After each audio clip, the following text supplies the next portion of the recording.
Bom, fazer um brinde, mais um episódio do Humaniza Podcast.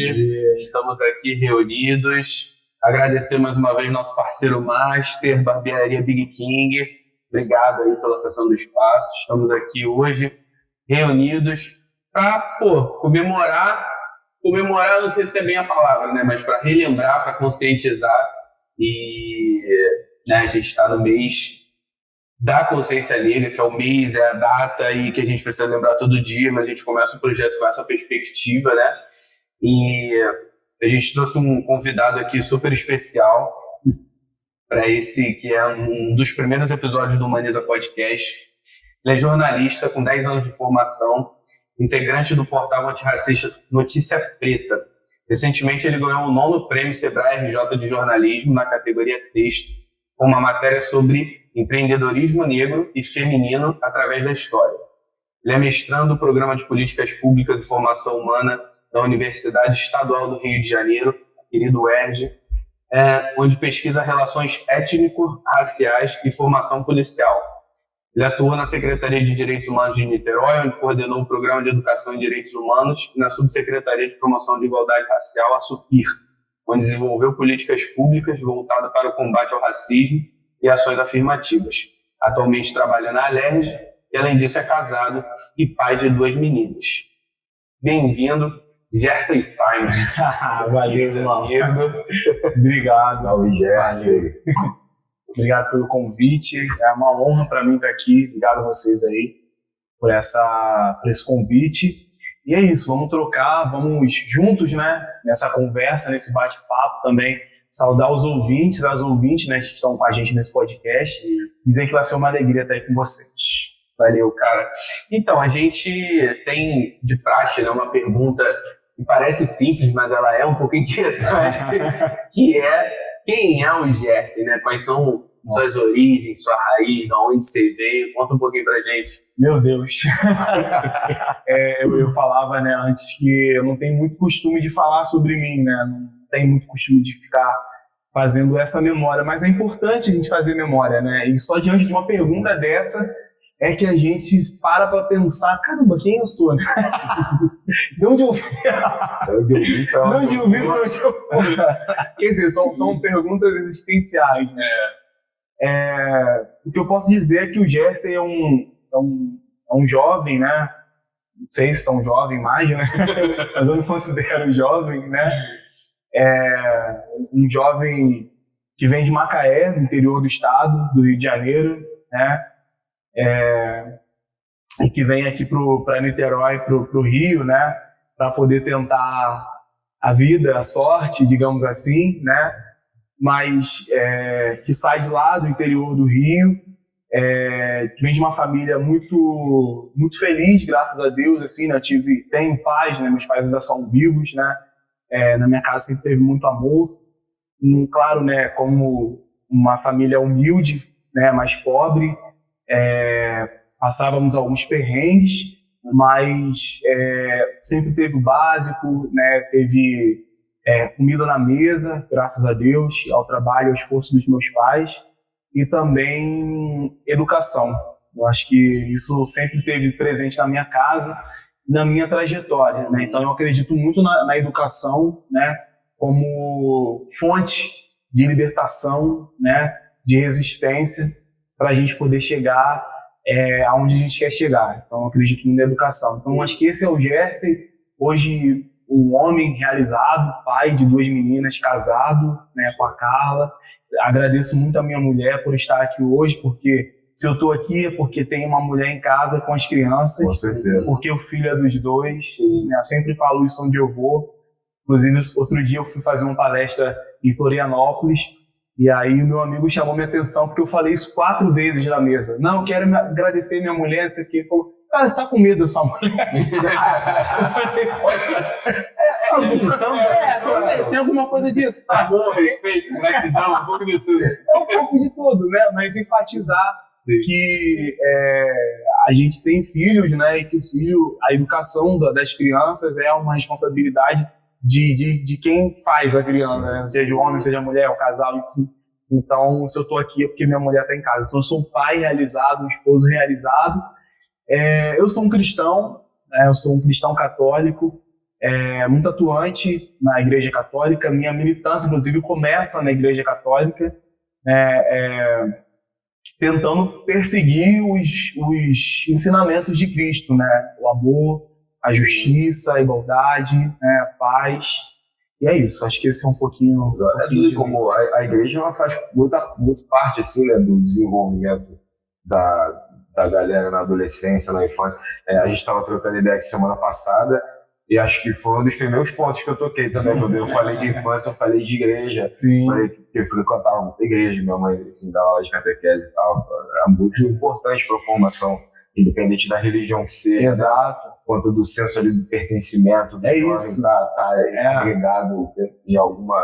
É isso, assim, é um lugar de pertencimento, realmente, né? É um lugar, eu acho, que onde se aprende muito a questão da coletividade, né?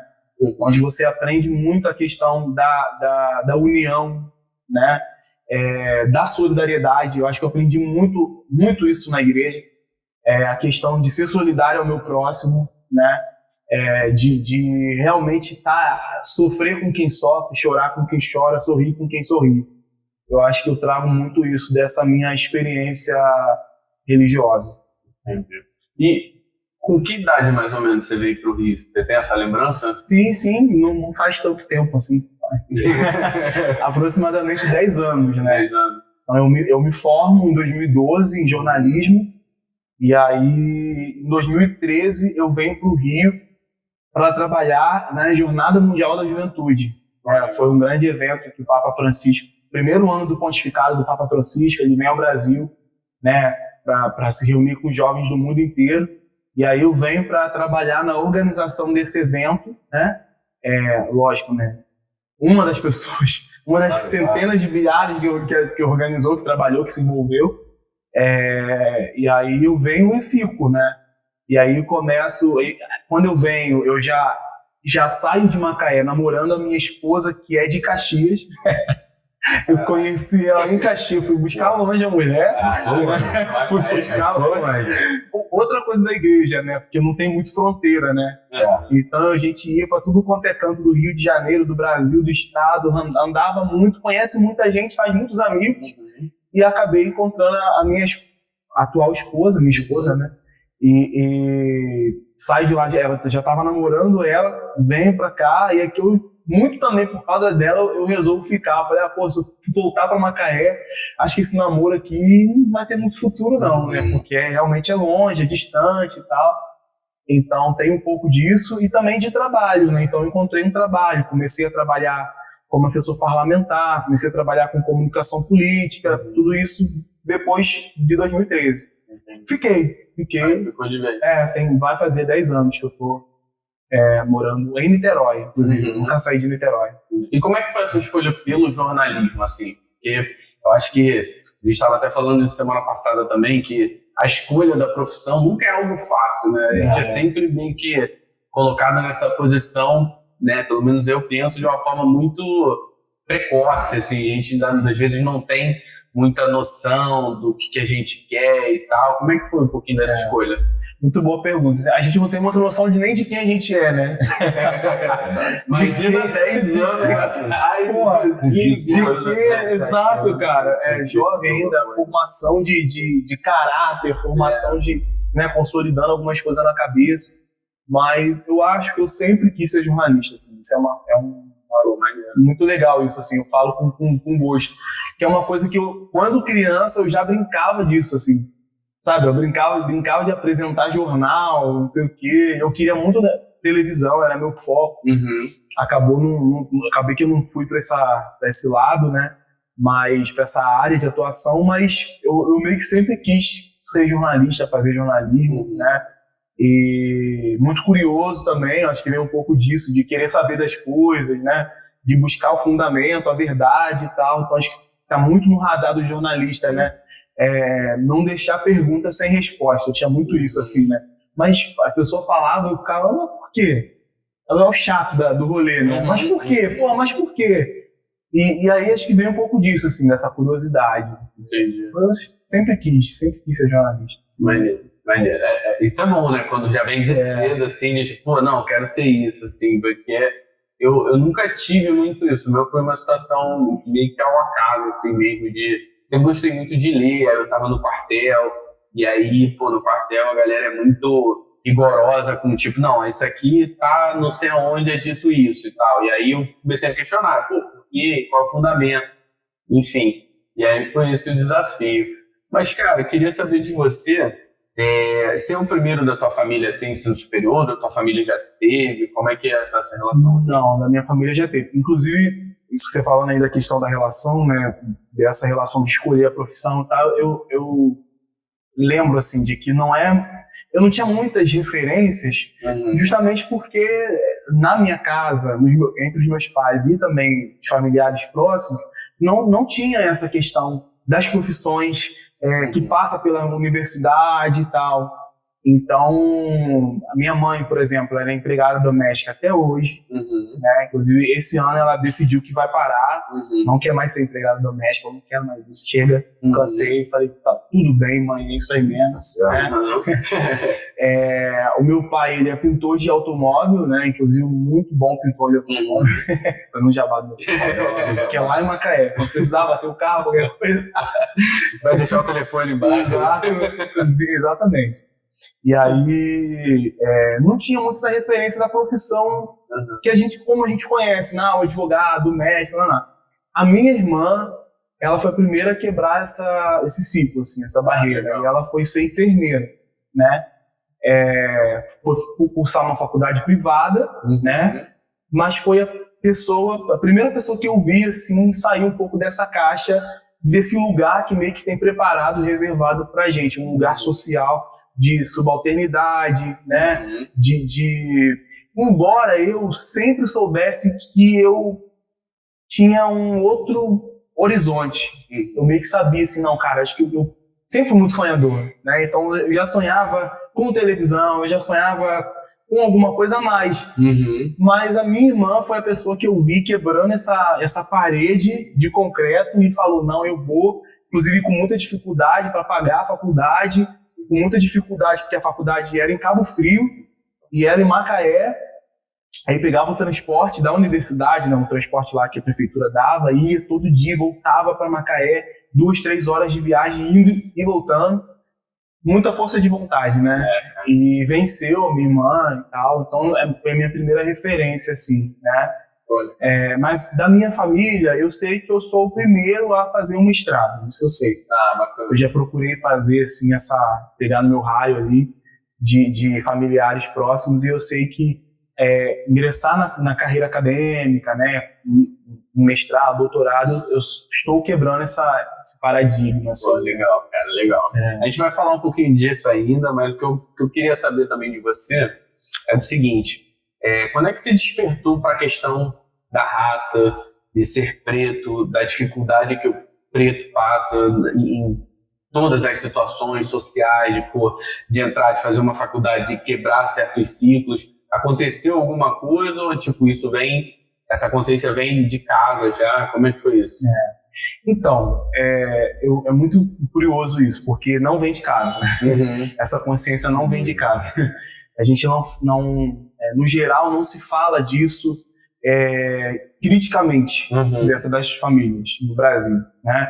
A gente fala sobre racismo, mas de um caso que aconteceu e tal, mas é muito difícil interpretar isso criticamente. Então, eu não tinha isso dentro da minha casa, não. Inclusive, assim, minha mãe faz ainda falas, né, bastante racistas, né? Eu fazia falas bastante racistas, muito racistas. Aí a pessoa pode bugar a cabeça de quem está ouvindo. Pô, mas preto fazendo racismo, né? Porque o racismo é algo estrutural e ele atravessa negros e brancos e quem passa, né? Quem está na sociedade. Então eu não tinha essa consciência antes. Embora, lógico que sempre fui, né, confrontado pelo racismo, obviamente, né? Sempre fui confrontado, mas não tinha essa consciência. Eu acredito que essa consciência começou a despertar em mim tem mais ou menos uns 6, 7 anos, assim, né? Que eu venho tentado, e é muito recente, né? É muito novo. Foi até um pouco antes da mídia começar a falar mais sobre isso, porque hoje a gente percebe que a mídia fala mais sobre isso, né?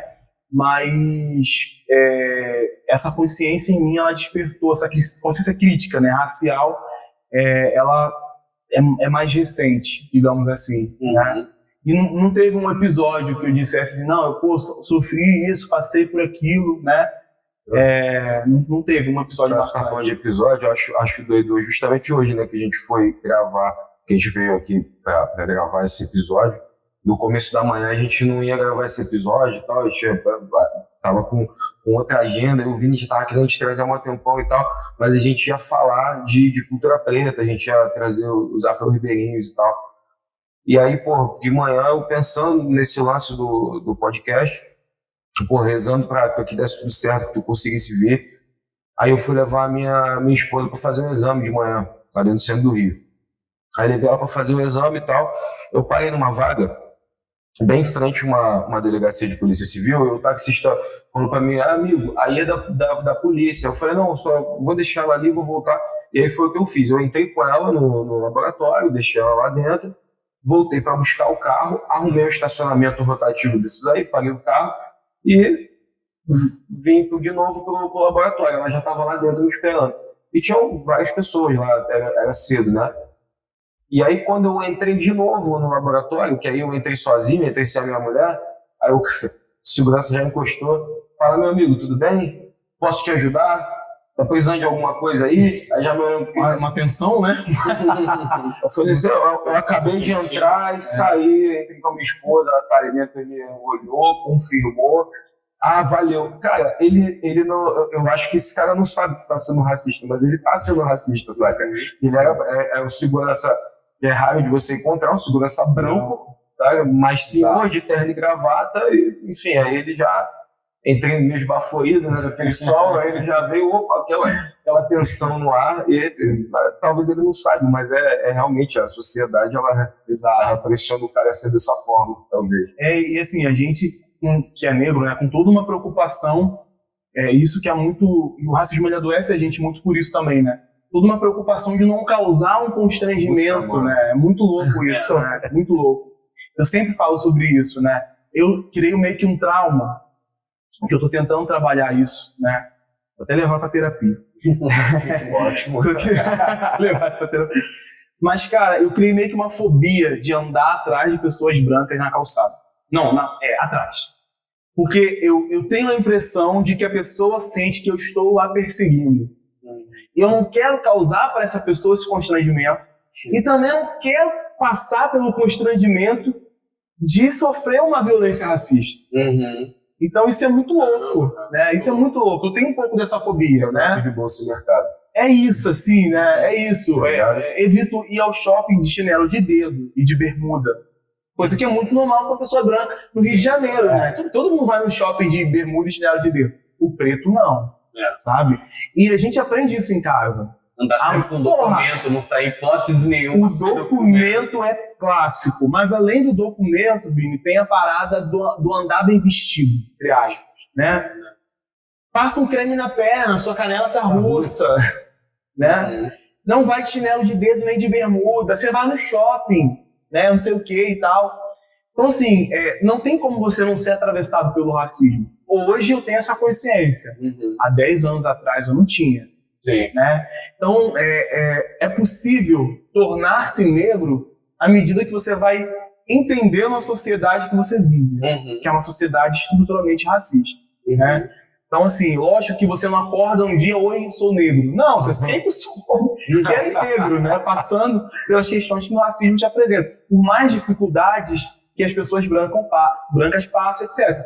Mas, assim, tem um despertar para a questão da consciência racial. Eu acho que isso que é importante destacar, né? E muitas pessoas negras ainda não despertaram para isso. Sim. E talvez não despertem nunca. Isso é que eu acho muito bizarro, né? E é por isso que eu, por exemplo, dentro da igreja, traço uma militância que vai no sentido de conscientizar essas pessoas. Que a gente não pode esquecer que existe o céu que a gente quer alcançar, quer chegar, mas que a gente vive na Terra. Enquanto a gente vive na Terra, o nosso corpo, né, está sendo atravessado pelo racismo, né? É o nosso corpo preto que está tombando, é a população negra que mais sofre, que mais padece, que mais morre, né? É a juventude negra hoje que mais morre no Brasil, é a população, isso não é da minha cabeça, é dado estatístico, é a população que mais morre no Brasil, é a população jovem e negra, né?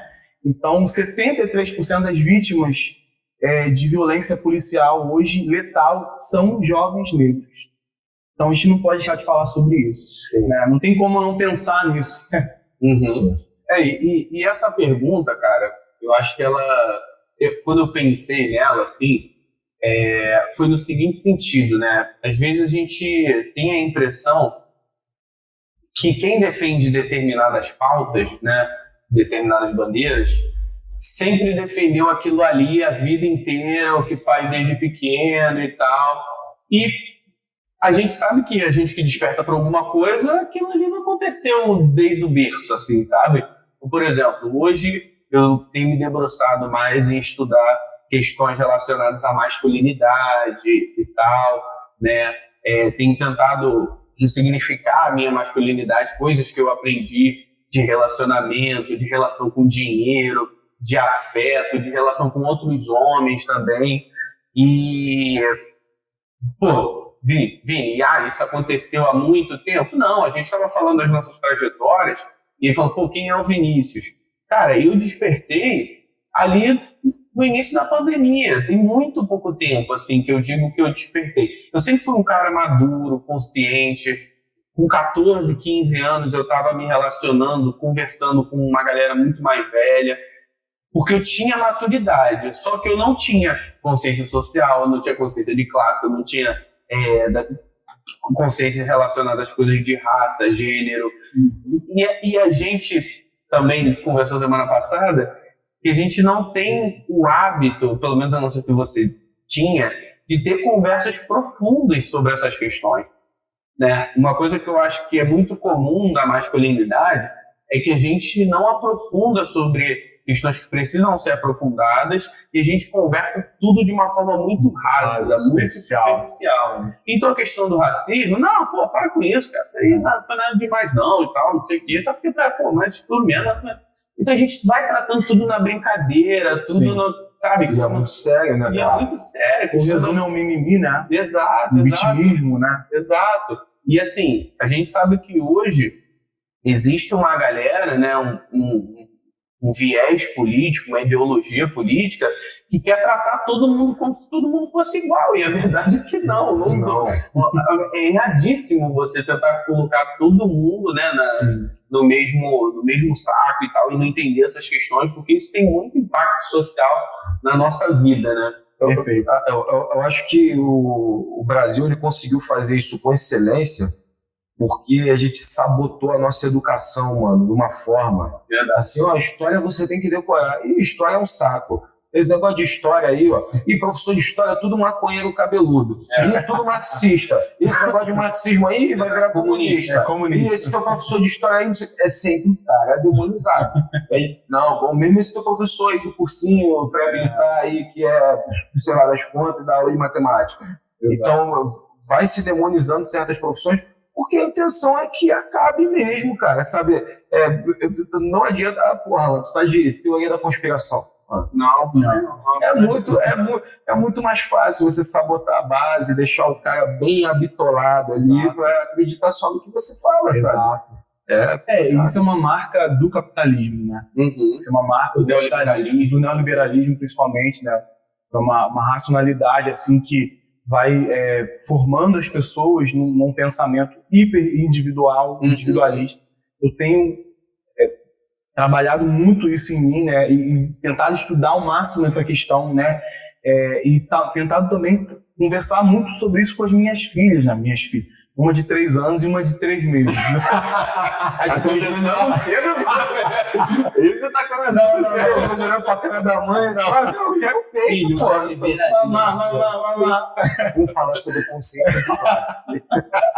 Mas tá certo que ela já vai. Hoje dose, né? Vai que aquela parada vai entrando ali, você lá. Muito bom. Não, a de 3 meses, obviamente que não. Mas a de 3 anos, cara, eu tenho falado, eu converso mesmo sobre isso com ela, né? Porque assim, isso é uma questão que a gente vai absorvendo e se normaliza na nossa vida. Não se questiona.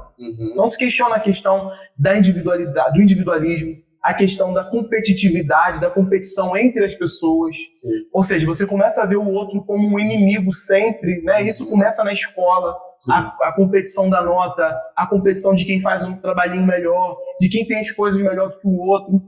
E, cara, na minha casa eu tô tentando desconstruir isso, entendeu? Então eu já converso com a minha filha muito nesse sentido de, olha, aí sim, na questão de somos todos iguais, no sentido de a gente tá tudo no mesmo barco, né? E aí, cara, se você acha que a gente tá navegando no mesmo mar, se você acha que o seu barquinho é melhor que o seu irmão, vem uma onda e leva todo mundo, acabou, não tem jeito, entendeu? Então, assim, esse é o trabalho que eu tenho tentado fazer. Então, assim, são coisas que a gente precisa realmente desconstruir em nós, né? E eu acho que o capitalismo, ele é excelente nisso. Sim. Né? Ele é excelente primeiro, seduzir as pessoas, né? Porque a gente começa a achar que tudo se resolve na questão do dinheiro. Hoje tem o papo muito forte da questão do empreendedorismo, que eu acho que isso é uma parada que a gente tem que começar a pensar que empreendedorismo é esse. Não estou demonizando o empreendedorismo de maneira alguma, né?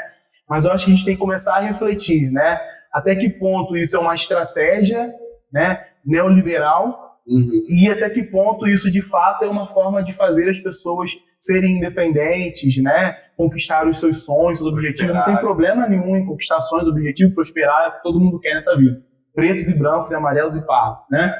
Mas eu acho que a gente tem que tomar um certo cuidado em relação a essas questões. E o capitalismo, ele faz isso com a gente, e isso entra a partir da escola, né? A gente percebe que a estrutura toda é feita para que a gente pense assim e não pense fora disso. Se você pensar fora disso, você está cometendo um crime, né? Fora dessa lógica, não existe lógica. Eu acho que é um pouco disso. Né? E sem contar que você estava falando aí, me remeteu muito na questão da escola, do bullying, né? O bullying também é uma parada que é naturalizada. Muitas vezes o bullying surge disso, de questões materiais. O colega tem a mochila da marca X, nossa, o tênis da marca Y. Um negócio na escola falso. Amigo ia ver falso. Não, detalhe, na nossa época, né, que eu acho que é uma época muito parecida, a gente deve ter enfrentado questões que ainda não são mais de hoje, de, por exemplo, a criança tem um iPhone. Pô, imagina, um menino tem um iPhone, aí o outro é Motorola, não sei o quê. Mas já tinha o Nokia 220, né? Quem tinha era top, né? A gente pegou uma transição, né? Tinha Game Boy. Game Boy. Tinha. O próprio PlayStation, né? O próprio videogame, né? Cara, o empreendedorismo tá falando aí, esse negócio, ele me empolga muito, né? Porque eu fico brincando lá na empresa com outro camarada meu, que, enfim, quando o patrão manda a gente fazer alguma coisa, a gente na deschavada manda o hino da União Soviética, assim, pô, saca de sacanagem e tal, aí manda a fotinha do Stalin e tal, dá uma zoada. E aí a gente, nessas brincadeiras, a gente batendo muito papo, o que me dá medo um pouquinho desse lance do empreendedorismo é a sensação, sabe? É meio que a Matrix. Eu vou te dar a sensação de que você é o patrão que você sempre quis ser. Exato. E que você agora abomina e que você chutou o pé dele, mandou o seu Armando ir para aquele lugar e aí você agora é o seu patrão. Você agora tem o CNPJ. Olha que bonito aqui, ó. Um contrato social com o teu nome. Só que, cara, eu posso falar por mim. Eu abri um MEI tem algum tempo e depois de um tempo que eu não usei mais, eu fui ver meu nome já na dívida ativa e já imposto, já não sei o que eu fiz. Caraca! Tomei, já tomei ruim disso, sabe? Nossa, poxa, sou empreendedor. Se eu for do Shark Tank com 50 anos, eu posso contar isso.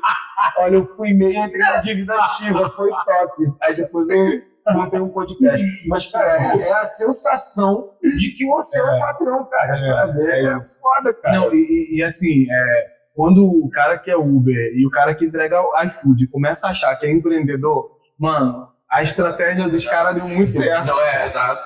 Porque acabou, mano. Porque na verdade você abriu mão, na verdade você não abriu mão, né? As oportunidades foram reduzidas ao máximo. os direitos trabalhistas reduzidos ao máximo, né?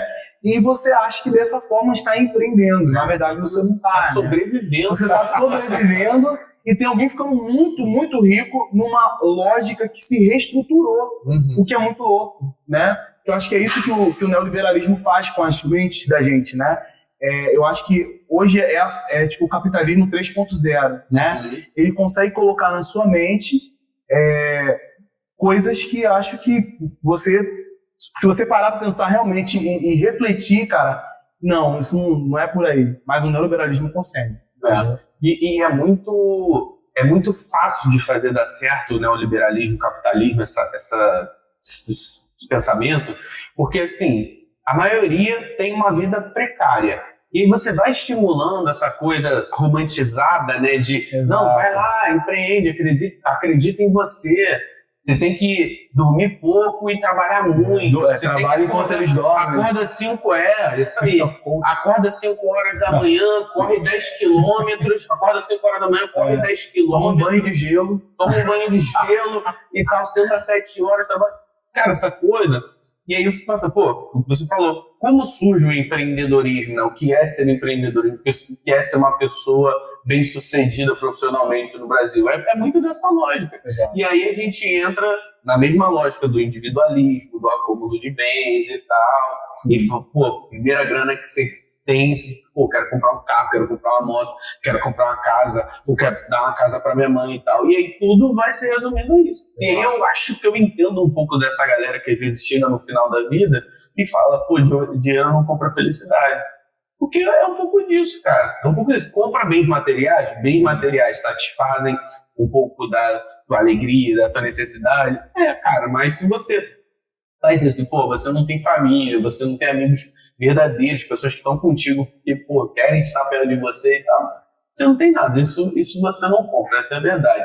Mas, cara, pra gente dar continuidade, eu queria que você contasse um pouquinho mais do teu projeto de mestrado e, te parabenizar, porque é uma baita conquista. Eu sei que não é romper certos ciclos familiares, sociais, essas barreiras, não é fácil. Então, eu queria te parabenizar e queria que você contasse um pouquinho do teu projeto aí lá no programa da UERJ. Legal, cara. Assim, primeiro dizer que eu acho que eu sempre tive o desejo de fazer um mestrado. Isso é muito louco, assim, né? Eu sempre sabia, cara, acho que um dia eu vou fazer um mestrado. E aí, só que acho que o momento talvez não era aquele que eu pensava lá atrás, né? Então, hoje, eu acho que faz muito sentido para mim porque tem uma luta, porque tem uma causa, né? Então, eu acho que o mestrado ele vem num momento da minha vida em que eu estou engajado politicamente, em que eu estou querendo construir coletivamente. Estou tendo muito essa visão também, pegando essa visão de que a gente não constrói nada sozinho, de que a gente não luta sozinho, não dá para lutar sozinho, né? A gente precisa se organizar coletivamente para poder vencer. Tem que ter estratégia, tem que ter visão para poder vencer. E eu estou falando de vencer o quê? Vencer o sistema, né? Vencer as desigualdades, vencer o racismo estrutural com organização. Então o mestrado ele vem muito nesse momento e também por entender que eu posso contribuir de alguma forma, né? Nesse momento da história, né? Um momento em que eu me vejo vítima de um sistema que quer me matar. Então fala aqui na condição de um jovem negro, né? E eu percebi que eu podia na academia entender um pouco mais esse fenômeno, né? Da questão do genocídio do jovem negro no Brasil. Então o meu mestrado ele vem muito, né? A minha linha de pesquisa vem muito no sentido de tentar entender um pouco desse fenômeno.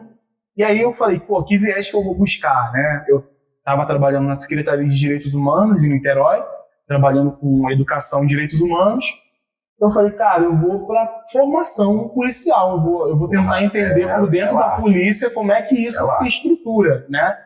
Então, é isso, assim, a minha linha de pesquisa é nessa perspectiva de tentar, de dentro da polícia, obviamente que eu não sou policial, não posso dizer que estou dentro da polícia, né? Mas tentar entender um pouco dessa formação. Que formação que esses caras recebem, né? O que está nesse currículo, né? Como que se fala sobre a questão raça-cor dentro da Polícia Militar do Rio de Janeiro hoje, né? Isso, de alguma forma, contribui para o aumento do racismo entre os policiais e dos policiais com a sociedade, contribui para o genocídio que a gente está vendo hoje, né? Então, assim, são respostas que eu estou buscando, são perguntas que eu estou buscando responder, ainda não tenho resposta, porque eu estou no meio do mestrado, né? Eu estou naquela fase louca de escrever os capítulos para qualificar, então eu estou passando por um perrengue aí, lendo pra caramba, estudando pra caramba, dormindo tarde, mas eu acho que vai valer a pena. Eu ouvi o podcast esses dias aí do Mano Brown com o Silvio Almeida, e ele falava da importância da gente estar nesse lugar da intelectualidade, não abandonar esse lugar da intelectualidade, porque não existe luta sem estratégia, né? Ele falava uma coisa que eu achei fantástica, né? Os grandes homens e mulheres que fizeram contribuições muito importantes, né? Claro que teve muita gente lá atrás, né? Porra, Zumbi dos Palmares, né? Claro, não passou por uma universidade, mas olha o que ele deixou para a história. Mas dos mais recentes, de, sei lá, 50 anos para cá, das pessoas que deixaram marcas no movimento negro, são pessoas que se debruçaram a estudar com profundidade as questões que estavam relacionadas ao racismo. Então, o Frantz Fanon, o Aimé César, a Lélia Gonzalez aqui no Brasil, o Abdias do Nascimento também aqui no Brasil. Então, a Tim Bembe, né? É uma galera que está ocupando os espaços da universidade. Hoje a gente tem a Djamila Ribeiro arrebentando, né? O próprio Silvio Almeida, né? Que é uma pessoa que é filósofo, advogado, ele não fala só de racismo, que eu acho isso fantástico, né? Então, eu acho que assim, a gente tem que estar nesse lugar tentando entender um pouco ali por dentro da estrutura do sistema como é que isso acontece. Sim. Então, o meu tema é esse, né? Relações étnico-raciais e formação policial. Então, estou tentando entender um pouco da estrutura desse currículo, né, da polícia e como a questão racial se faz presente ali. Tem a questão também do currículo oculto, que muita gente não sabe o que é, né? Que é justamente aquilo que não é dito, que é uma coisa que está escrito ali no currículo dos caras. Então, pô, você tem que falar sobre isso, isso e isso. Isso ainda é um ponto importante que a gente tem que entender. O que está dito ali para esse cara, para ser passado, transmitido enquanto conhecimento para esse policial. Mas e aquilo que não é dito? Né? Ou melhor, e aquilo que não é escrito, mas é dito? Né? Então a gente precisa entrar nessa sala de aula, precisa entender a cabeça desses caras, entender o que eles estão pensando enquanto pensamento por raça, para poder entender essa questão do genocídio do negro no Brasil. Sim, isso é muito importante, né, cara? Porque, assim, mais uma vez, parto daquela premissa de que a gente tem discussões muito rasas sobre assuntos importantes, né? E a gente até brincou semana passada também, dizendo que acho que quase todo brasileiro é perito em segurança pública, né? Especialista. Tem uma cara... E quem realmente estuda, e você está tocando, né, um pouco nisso, na formação do policial, é importante, deve se questionar sobre isso. Pô, o que eles estão estudando e absorvendo? Porque a gente vive vários paradoxos, assim, de tipo, a polícia do Rio de Janeiro é uma das polícias mais letais do Brasil e que está do mundo, né? A gente, ao mesmo tempo, diz que ela é muito violenta, mas ela também é muito violentada, né? O policial também é a polícia que mais mata, também é a que mais morre. E você vê os grandes genocídios que são praticados nas ações policiais, você fica assim, uma parte da população fica completamente indignada e outra completamente conveniente, achando que aquilo ali é o modus operandi correto de conduzir aquela situação ali, né? Enfim, eu abomino, mas eu acho que a tua pesquisa vai ajudar muito nisso, né? De tipo assim, pô, a gente tem uma Constituição que preza pela dignidade da pessoa humana, entendeu? Pela presunção da inocência, né? Pela ressocialização de quem vai ser preso. Então, pô, quem está assinando esses atestados de óbitos, né, no Rio de Janeiro? Quem está autorizando a polícia praticar esse nível de racismo, de genocídio numa operação que ela tem que entrar, tem que aprender, tem que prender, entendeu? Sim. Tem que preservar a vida, a casa das pessoas, entendeu? Porque assim, ninguém entra num condomínio da Barra Não entra. que tem pessoas que cometeram crimes Sim. atirando a ele, fazendo Tem mansão lá com muito mais droga do que boca de fumo. Exatamente. Então, acho que é entender o que se passa da formação do fato. Não, ali a gente não entra de uma forma truculenta. Não, mas ali entra. Ali é a violência legitimada. Tem uma parada no Rio de Janeiro, eu vejo muito, às vezes, o Casimiro reagindo às paradas e às vezes ele bota a legenda assim, é suquinho de Rio de Janeiro. Mano, é suquinho de Rio de Janeiro mesmo. Eu tenho um amigo que ele é sírio, o Ayub. E aí eu peguei eu tinha uma hamburgueria lá no Complexo da Maia, na Vila do Pinheiro. E aí eu tava na Avenida Brasil, eu tive que ir lá. Eu entrei pela Nova Holanda, passei pela Baixada do Sapateiro, dei a volta e saí lá na Vila do Pinheiro. Então eu andei metade do Complexo da Maia com ele, assim, metade. Metade não, eu andei um terço do Complexo da Maia no dia de feira, aquilo ali fervilhando e tal, bombando de gente. O cara é sírio, ele mora no Rio tem 3 anos, aí ele veio pra cá por conta da pandemia e ficou preso, não conseguia sair daqui. Cara, ele ficou impressionado com a quantidade de arma. E o cara é sírio, o país dele é conflagrado de guerra. Cara, Dos traficantes ou da polícia? não, dos traficantes, os caras lá, todo mundo armado. E é uma quantidade de arma muito grande. E aí existe uma corrente que diz que o tráfico, né, o traficante, ele se armou por conta da polícia militar e da violência da polícia militar ou da polícia no geral. Quando, na verdade, quem é de comunidade sabe que o tráfico ele se armou, às vezes, até para se proteger de outra facção, e a outra facção para se proteger da milícia, e a milícia para se proteger da outra facção. Sempre teve essa briga, né, essa disputa por território, principalmente no final dos anos 90, começo dos anos 2000.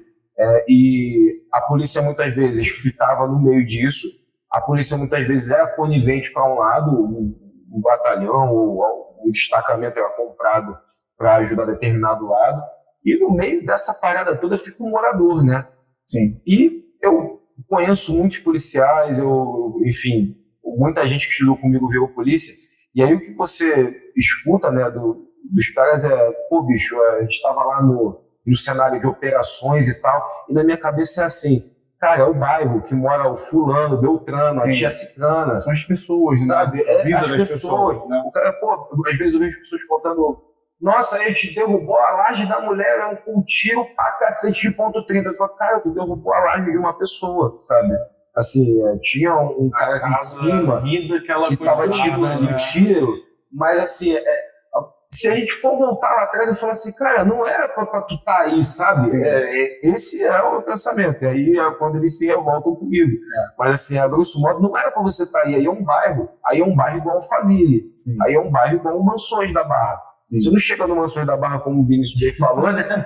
Tipo, já amargando a ação. Para o helicóptero em frente ao apartamento, larga tiro dentro da vai na vieira solta ali. Não faz. Eu penso assim, uma coisa é certa, esse modelo que a gente tem hoje de enfrentamento ao narcotráfico no Brasil, em alguns países da América Latina, é um modelo que não funciona. Isso a gente sabe pelas estatísticas, né? O problema resolveu? Não resolveu. Toda semana tem operação aqui, tem operação ali e tal, né? Só para vocês terem uma ideia, eu fiz uma matéria pelo Notícia Preta algumas semanas atrás. O orçamento do Estado, do governo do Estado do Rio de Janeiro para as polícias civil e militar em 2023 é de 10 bilhões de reais.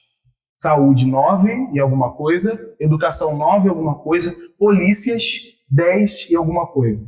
No total, a segurança pública, 15,8 bilhões de reais o governo do Estado do Rio de Janeiro pretende gastar em polícia, né? Só de bala para a Polícia Civil, há uma previsão de 4.000 balas para ser gastas por dia à disposição da polícia, né? Então, assim, a questão para mim, eu penso hoje, é a questão da militarização. Sim. Né?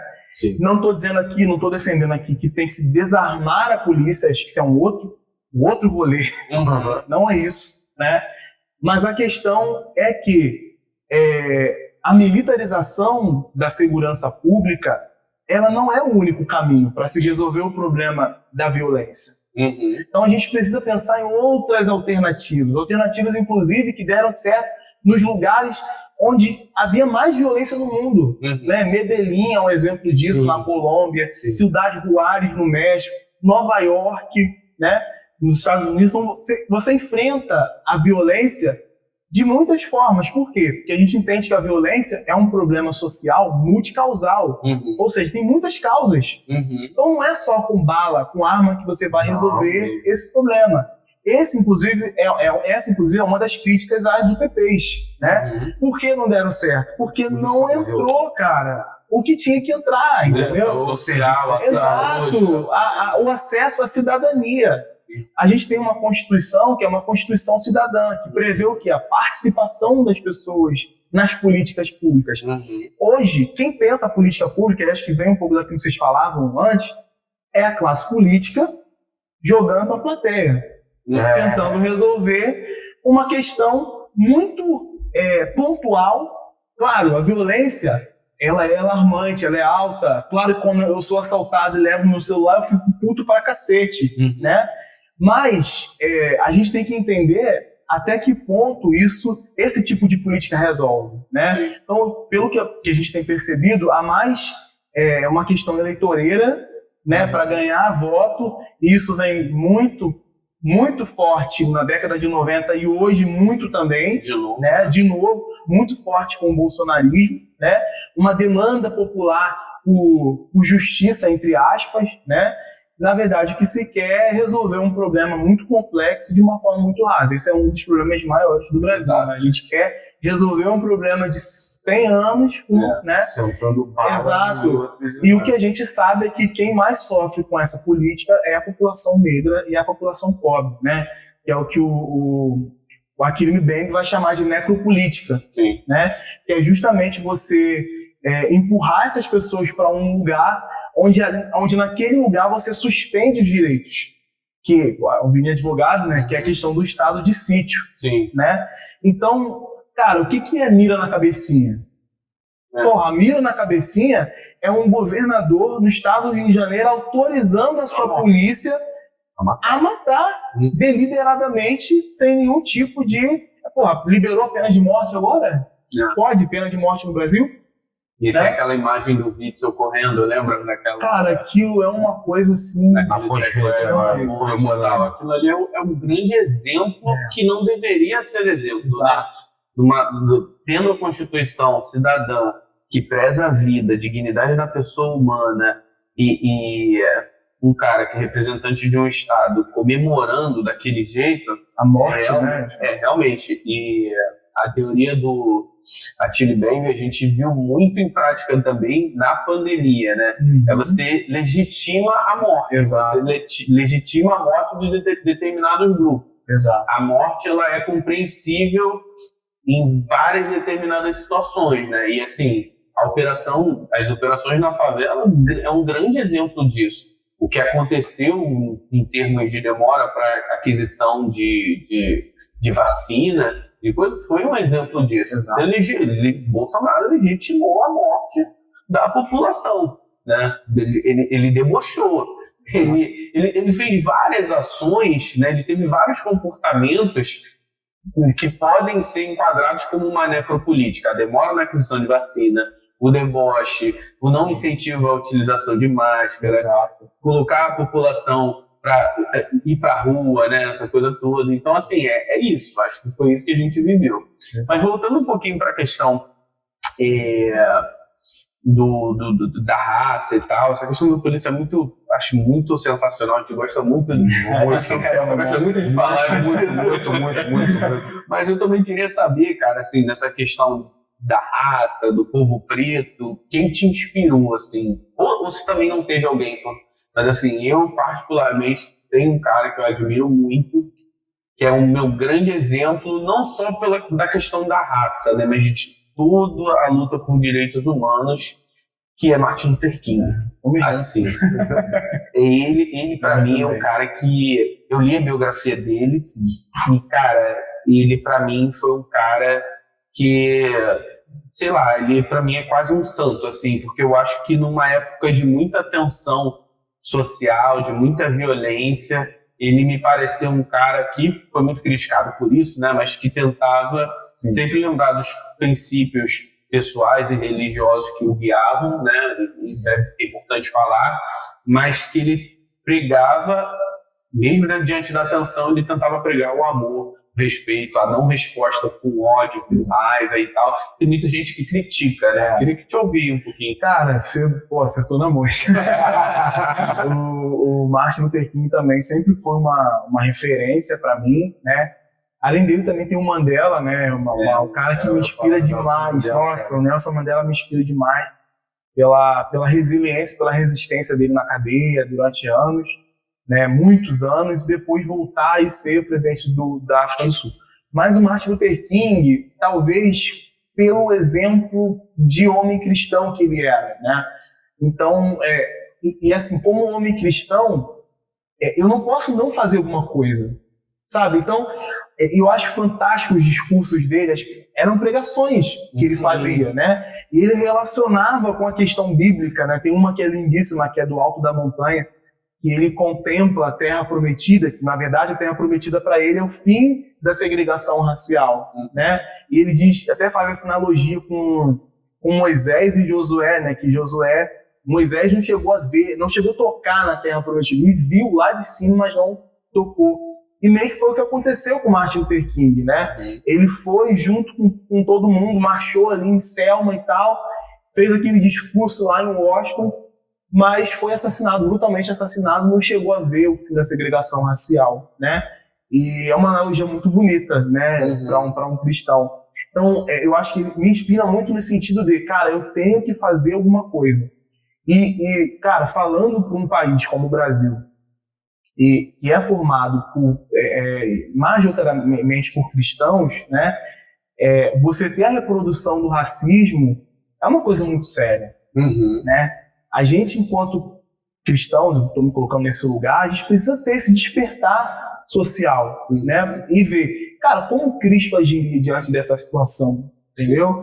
Ele também iria para a rua, ele também marcharia, né? Pelos que estão morrendo, ou ele se calaria, né? Tem uma frase que é de um beato, um santo, não me lembro, que ele fala o seguinte, né? Um santo católico, né? Num lugar onde há desigualdades sociais, a igreja não se levanta, ela é conivente com aquilo, né? Então, eu acho que a gente precisa ter esse despertar, principalmente num país hoje majoritariamente formado por cristãos e onde os evangélicos, principalmente, têm uma influência muito grande no debate público, né? Então, eu não consigo conceber uma bancada evangélica que não fala de justiça social, que não fala da fome, que não fala da desigualdade e que vai defender valores que são extremamente, como eu posso dizer, mesquinhos, né? Claro que, né, a questão da vida, da família, etc. e tal, mas eu acho que a gente tem que ter um olhar para a sociedade que a gente vive. Eu acho que o Martin Luther King me inspira muito nesse sentido, sempre me inspirou, e depois mais, porque eu acho que também eu tenho um pouco desse jeito, né, de ser um cara mais pacífico, mais tranquilo. Você tem uma certa dicotomia dele com o Malcolm X, né, na época ali, uma certa rivalidade e tal, mas que eu acho que é muito mais de uma galera que queria colocar os dois um contra o outro, né, do que propriamente dos dois, assim. Acho que não tinha isso entre os dois. E eu acho que é um pouco do seguinte também, a gente luta de formas diferentes. Ninguém luta igual. Exato. Ninguém luta igual. E a questão antirracista é isso, sabe? E é por isso que a gente precisa trazer também o branco para essa luta, né? Porque o branco não tem lugar de fala. Cara, o branco nunca vai poder falar do lugar que eu falo, porque só eu vivencio o que eu vivencio. Mas o branco pode falar do lugar que ele está.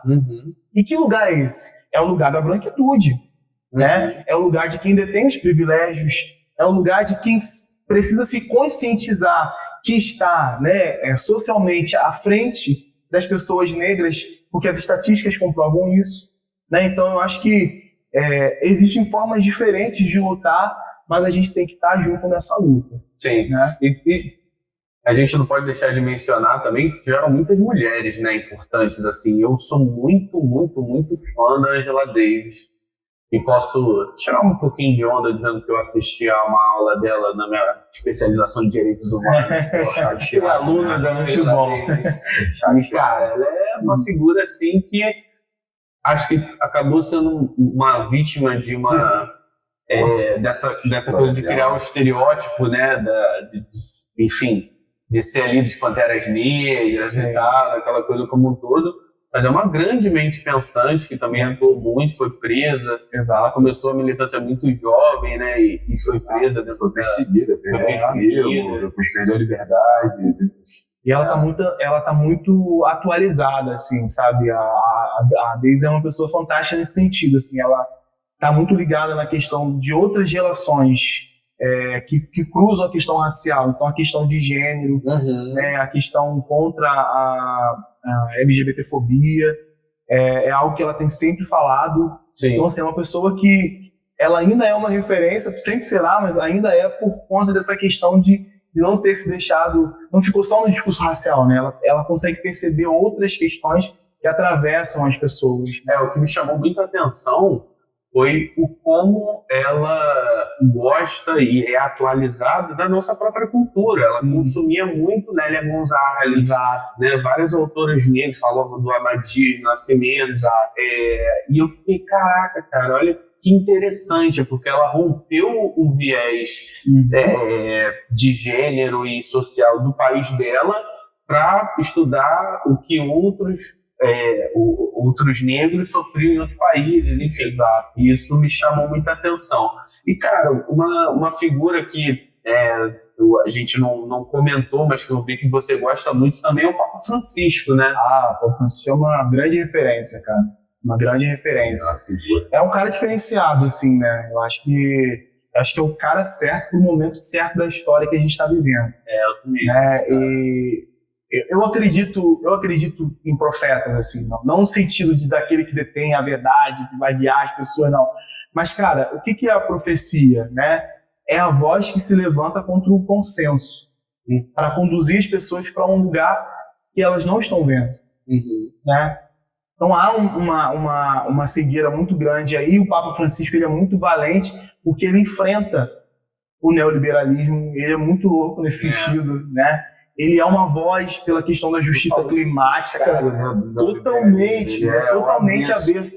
Ele fala disso na Evangelii Gaudium, ele fala disso na Fratelli Tutti, na Laudato Si. Ele fala muito sobre a questão, ele fala especificamente sobre a questão climática. Sim. Então, olha como o cara está antenado nas questões que a gente está lidando hoje. Ele vem trazer um conceito muito interessante na Laudato Si, que é a questão da casa comum, né? Que a gente precisa entender o planeta como uma casa comum, que é a casa que todos nós habitamos, e que se isso aqui acabar, meu irmão, acabou para todo mundo. Não tem pobre, não tem rico, sabe? Não tem preto, não tem branco, acabou.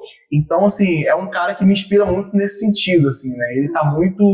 Ele realmente é uma voz que clama no deserto, e ele tem enfrentado uma resistência muito grande de grupos mais conservadores, eu diria até reacionários dentro da Igreja Católica, muito contaminados também pela questão da extrema-direita.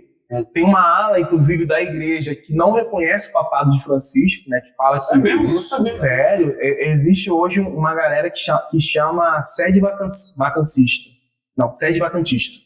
Ou seja, eles dizem que a sede do trono de Pedro está vacante, desde o Concílio Vaticano II. Então, eles não reconhecem o Concílio Vaticano II, que foi uma mudança fantástica na história da Igreja Católica, de reabertura da Igreja para dialogar com a sociedade, com as questões atuais, né?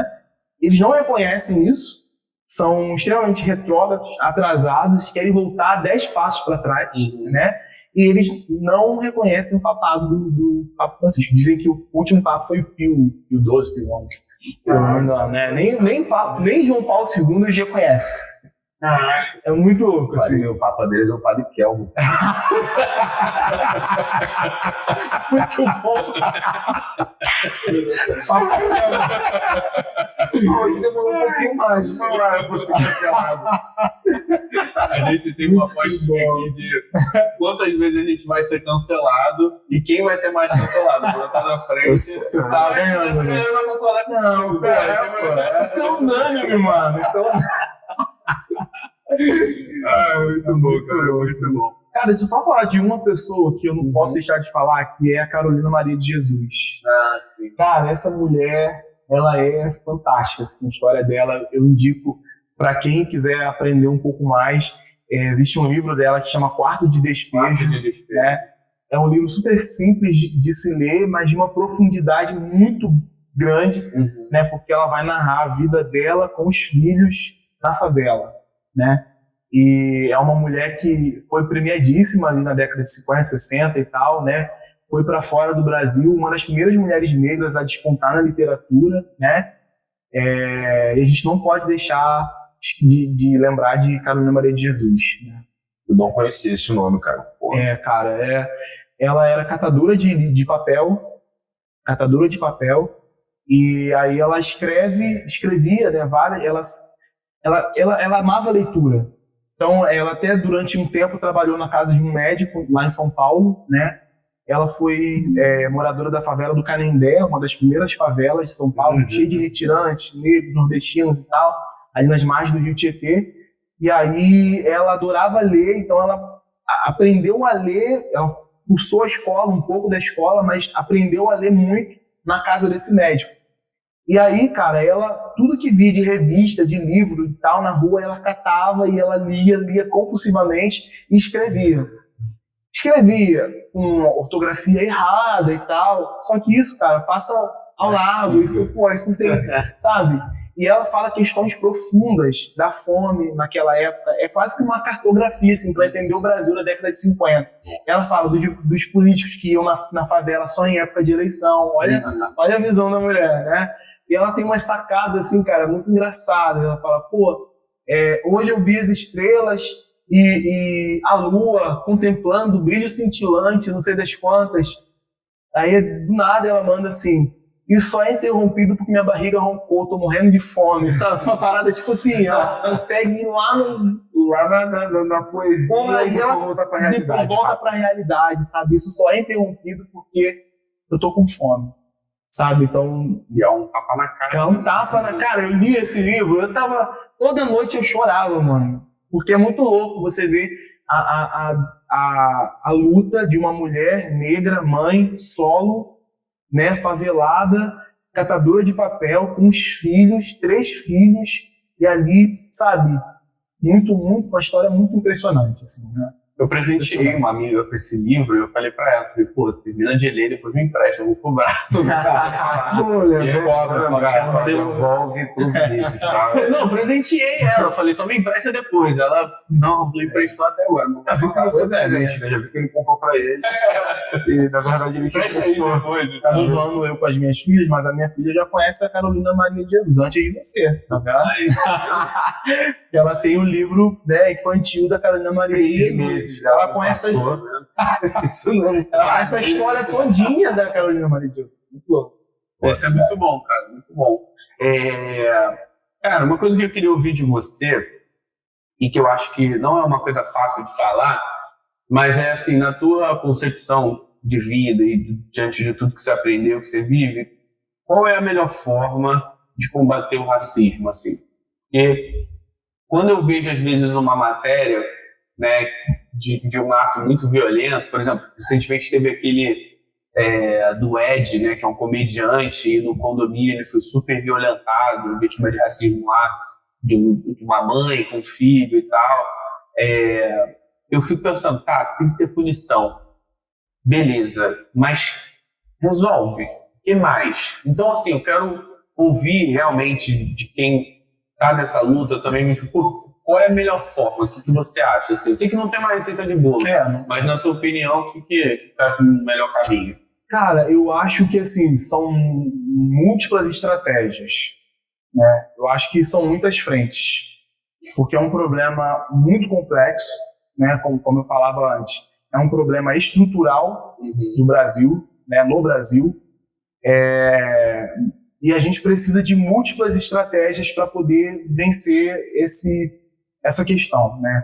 Eu acho que a primeira delas eu acho que é despertando mentes e corações para a causa antirracista, né? Envolver negros e brancos nessa luta. Eu acho que isso é fundamental, né? Como eu falava, a questão do lugar de fala. A gente precisa, inclusive isso eu falo, cara, tem lugar para você, meu amigo branco, meu irmão branco, tem lugar para você nessa luta. Inclusive essa luta é sua, porque foi você que criou isso, não fui eu, né? Só existe preto porque o branco criou, né? Porque a construção do negro, né, do ser preto, do ser negro, foi uma invenção do branco. Porque se fosse só uma questão fisiológica ou humana, é simplesmente exato. E nada mais. Exato. Não é questão só essa. Essa questão da inferioridade do negro, do indígena, isso foi exato, foi uma criação do branco, né? E assim, entrando, né, dentro das estruturas da sociedade através das instituições. Então, eu acho que uma outra frente é a gente ter instituições antirracistas. A gente precisa, hoje, de um judiciário que não seja racista. Porque o judiciário brasileiro, desculpa, eu preciso falar isso, é um judiciário racista. Né? É um judiciário racista. Se pegar o julgamento de artigo 33 aí, o cara tocou advogado aqui do lado, você tá portando, você tá levando consigo, você tá, e aí? Mas aí depende. Se eu tô levando comigo na Avenida das Américas e eu tomar um enquadro, eu tô levando comigo pra fumar um em casa. Sim. Agora, meu irmão, se eu tomar um enquadro saindo do Jacaré, saca? Sim. E eu tiver com a roupa do trabalho, eu tiver bem vestido, é uma abordagem. Se eu tiver descarregado o negócio no bolso, parceiro, é outra, é cana. Não, e se você for preto, esteja bem vestido ou mal vestido, você vai ser enquadrado, entendeu? E preto, tem aqui, o pessoal fala muito, acho que isso é legal também da gente falar. Se tem mais preto ou menos preto. Bicho, o preto retinto é diferente do amigo marronzinho claro que vos fala, saca? O preto retinto é diferente. Exato. Existe esse racismo, existe o segurança encostar em mim e tal, porque eu tenho cara de tralha?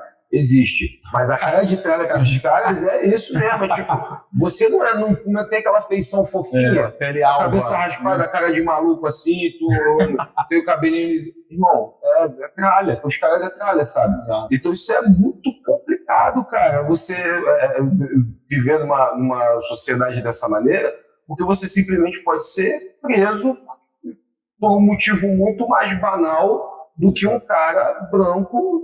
Exato. Esse é um tipo de lei injusta, né? Que a aplicação dessa lei para os brancos é de uma forma e para os pretos é outra. Se você for a qualquer praia, agora, nesse momento que a gente está gravando aqui, você vai ver ali na praia uma galera fumando maconha. Uma galera branca, sobretudo, né? E negros também, obviamente, né? Mas ali eles não vão. A polícia não vai ali, não vai de cara em cara, eles estão fumando, não. Entendeu? Então, tipo assim, a aplicação dessa lei, ela é injusta, tem um viés racial aí, né? Então, assim, as nossas instituições, elas estão permeadas de racismo. Né? A própria universidade, o que se estuda na universidade é um pensamento eurocentrado, um pensamento do homem branco, sobretudo. Por isso a importância da lei de cotas, né? 10 anos depois a gente falar sobre isso, porque precisa realmente empretecer a universidade, né? Ter pessoas com outras perspectivas dentro da universidade, inclusive trazendo abordagens negras para essa universidade, de outros lugares. Eu fico sempre pensando, será que o saber e o conhecimento só existem na Europa do século XIX, do século, XVIII, século XVI? Não é possível que não se produzia conhecimento em outros lugares do mundo, na África e tal, entendeu? Com toda certeza, então, tipo assim, o conhecimento dos povos originários foram altamente sugados pelo cara, e é por isso que a escravidão aconteceu, sabe? As pessoas têm uma visão da escravidão como se a gente tivesse sido trazido, né, para as Américas apenas para ser uma mão de obra e vai ali que a gente está fazendo uma plantação, você vai cavar, você vai plantar. Cara, o que aconteceu, né, além de toda a monstruosidade que foi a escravidão, foi a importação de tecnologia de ponta. Porque o que se fazia na África naquele tempo não se fazia na Europa. Né? Então, assim, a extração do ouro, né, na costa da mina, que é uma tecnologia do negro, como que o Brasil se tornou a maior potência do ouro do mundo? Porque veio para cá um negro que sabia extrair ouro, porra. Sabe, não veio alguém que, não vou aprender a extrair ouro. Cara, aqui, porra. Exato. Como que o cultivo da cana deu certo? Porque o cara sabia cultivar a cana. Não, o cultivo da cana-de-açúcar, ele vem atrelado ao escravo. Exato. Ele não existia cultivo da cana-de-açúcar sem escravo. Não existia essa porra. Exato. Então, o que se tem da escravidão é uma importação de tecnologia, cara. Né? De tecnologia de ponta, né? Vou voltar para a questão, só um parênteses aqui, né?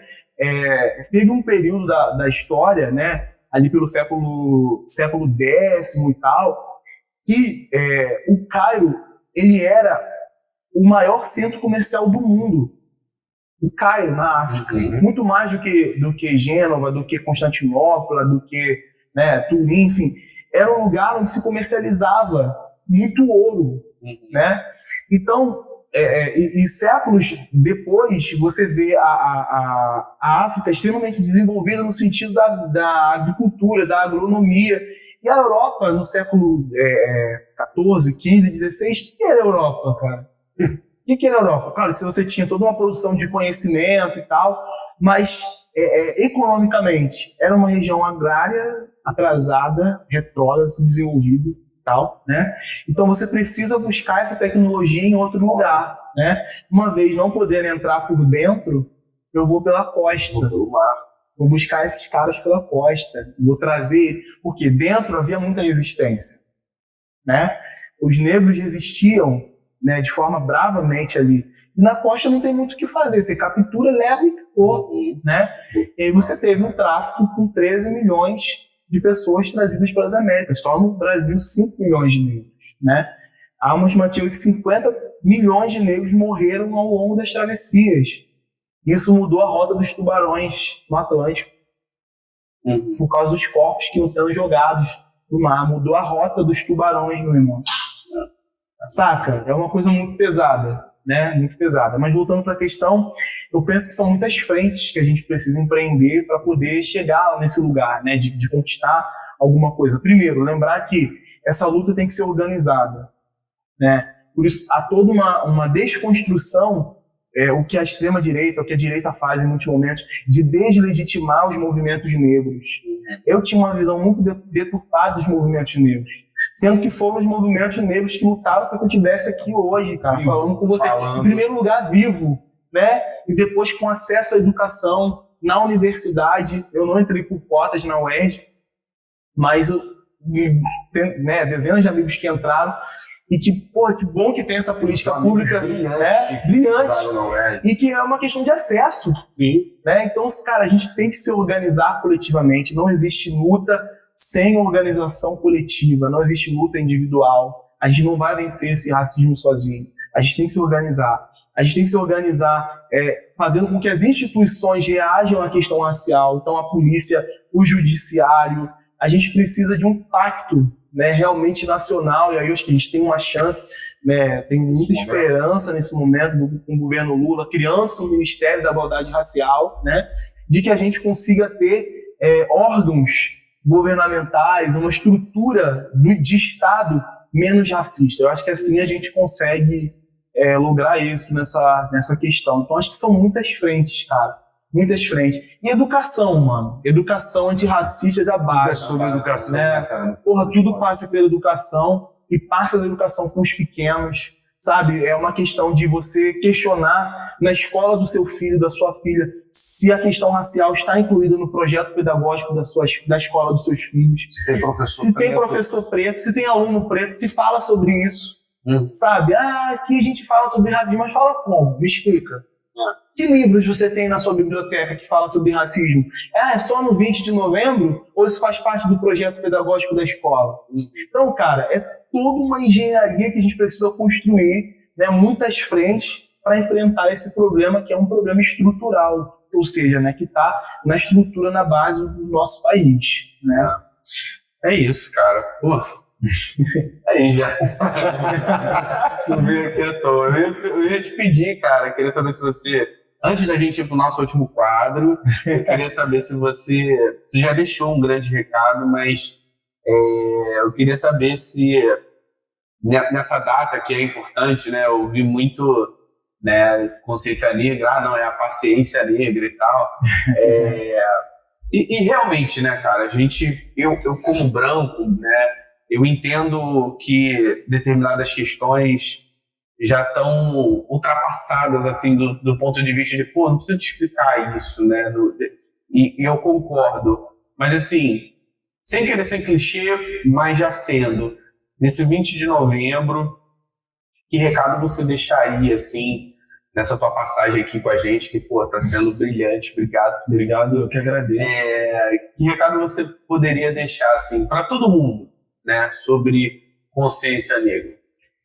Cara, eu diria assim, para as pessoas negras em primeiro lugar, não se acomodem, sabe? No sentido de não se acomodar nesse lugar de desorganização que foi criado pra gente, sabe? Eu falava agora há pouco, né, de organizar-se. A gente precisa se organizar, a gente precisa estar junto nessa luta. Então, assim, não se acomodar no sentido de não ter a preguiça, cara, de pegar na mão do teu irmão, da tua irmã e de fazer alguma coisa agora, sabe? Tem uma teoria na época da faculdade, né, de jornalismo, que chama agulha hipodérmica ou bala mágica. Eu adorava a teoria da comunicação. Que é aquela mensagem que a mídia dispara para as mentes e que atinge todas as pessoas de uma forma igual, sabe? E que aquilo meio que adormece as pessoas. Então, o que eu posso dizer para os meus irmãos e irmãs? Cara, vamos despertar, sabe? Vamos despertar porque a luta, ela continua. Os nossos passos vêm de longe, mas tem muita gente para poder gozar daquilo que a gente vai fazer hoje. Sabe, eu me levantei muito, eu me ergui muito por causa das minhas filhas e das gerações futuras. Então eu preciso fazer alguma coisa no presente. Não deixa para depois, sabe? É isso que eu queria dizer para os meus irmãos e irmãs negros, sabe? Não vamos deixar para depois, vamos nos organizar agora. Onde eu posso me organizar? Que instituição, sei lá, onde tem movimento negro na minha cidade, se organizando, que eu preciso conhecer esse lugar, esse espaço, seja um ponto de cultura do hip hop, do samba, do carnaval, porque é um lugar de resistência negra, ou seja na universidade, né, buscando pesquisar e né, através do conhecimento, mas de alguma forma a gente precisa se organizar e a gente precisa fazer alguma coisa hoje, né? Porque o que querem dizer pra gente é que a gente que tá tudo bem. Não tá tudo bem, sabe? É só olhar as estatísticas e despertar para a realidade. Não tá tudo bem. E para os meus irmãos brancos eu digo, cara, tem um lugar para vocês nessa luta. Vamos junto nessa luta. A gente precisa de vocês porque, felizmente ou infelizmente, né, vocês ocupam os lugares de maior destaque de poder na sociedade, lugar de privilégio, né? Então a gente precisa de vocês junto com a gente nessa luta. Eu acho que é isso. Porra, vai. E viva Zumbi! Viva Zumbi, né? E, cara, dentro da nossa proposta, a gente tem o nosso quadro em que a gente sabe que aqui a gente está abordando assuntos sérios, matérias que são densas, mas necessárias. É o nosso objetivo, eu acho que a gente conseguiu alcançar ele aqui hoje. Mas a gente não quer também deixar de fazer e falar de algo importante, que é o humor, que faz parte das nossas vidas, da alegria, que a gente enfrenta os nossos desafios, na maioria das vezes, assim, acho que o nosso povo tem um pouco disso.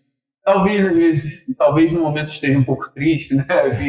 A oscilação de humor todo mundo tem, né? Mas a gente criou um quadro em homenagem ao Paulo Gustavo, que é Rir é um ato de resistência. E é uma forma da gente realmente resistir às dificuldades que a gente passa.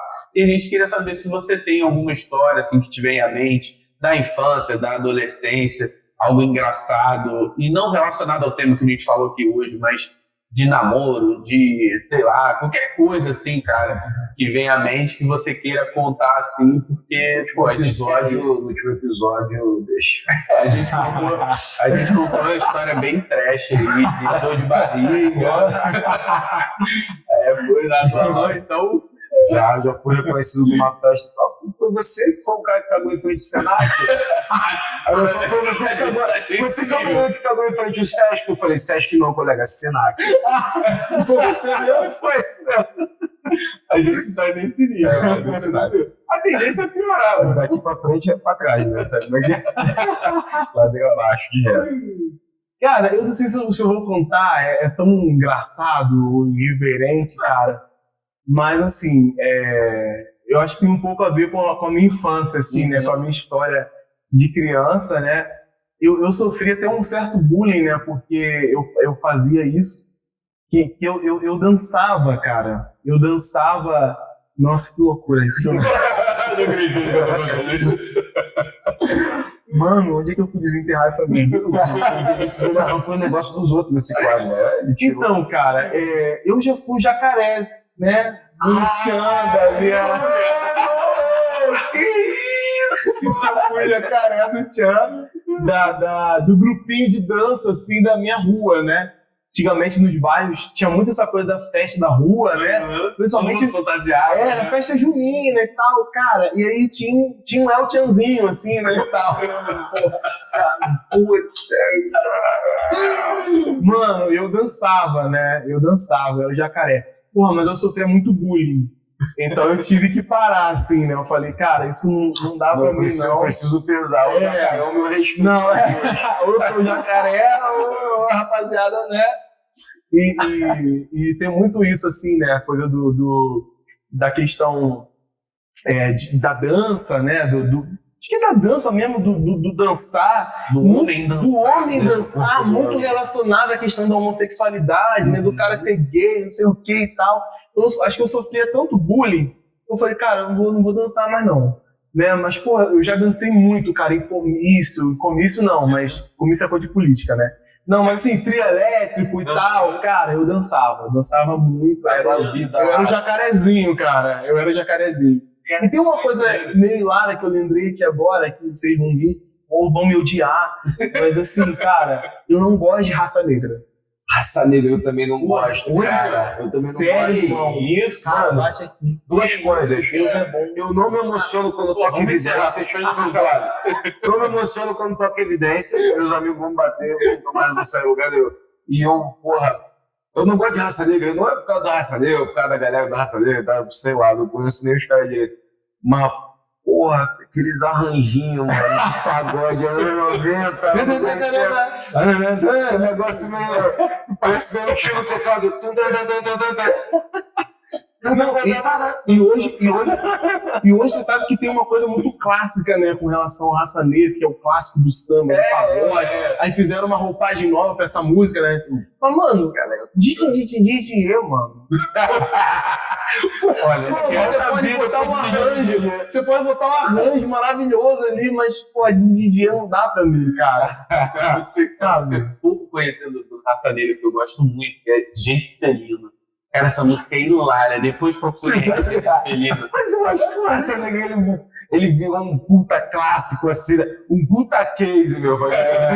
Ele virou um puta clássico. Eu acho que é pelo cara falar assim, e aí ficou essa zoeira, virou um negócio tipo, pá, os caras são foda.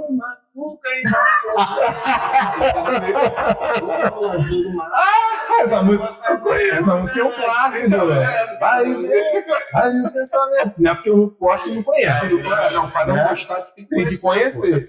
Mas eu acho que é porque me remete aos lugares que meu pai me levava. Cara, meu pai me metia em cada lugar. Porra, eu lembro de um pequenininho, eu tenho memória, cara, um churrasco meio sinistro, assim, no meio do morro, não sei da onde, na casa de não sei quem, uma bagunça.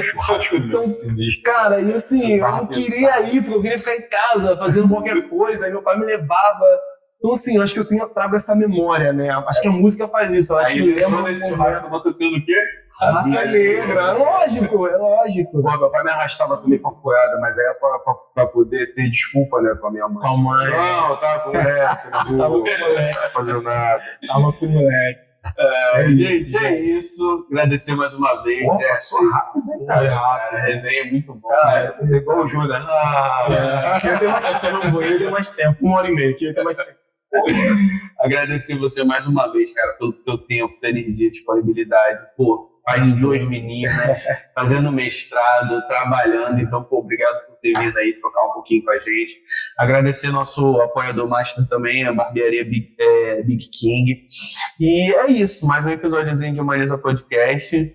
Curta, comenta, compartilha, se inscreve no canal. Curte aí, dá essa moral e vamos divulgar, vamos humanizar. Né? E vai seguir o Instagram também, pelo amor de Deus, tá, gente? É isso aí, né? Eu acho que eu já tô seguindo. Valeu, obrigado aí. galera. Um abraço a todos e todas. Show. Não falei nada. Valeu, Cara, obrigado aí. Obrigado, desculpa qualquer coisa. Dá vontade de ficar falando mais. Tá maluco. Fiquei com mal vontade de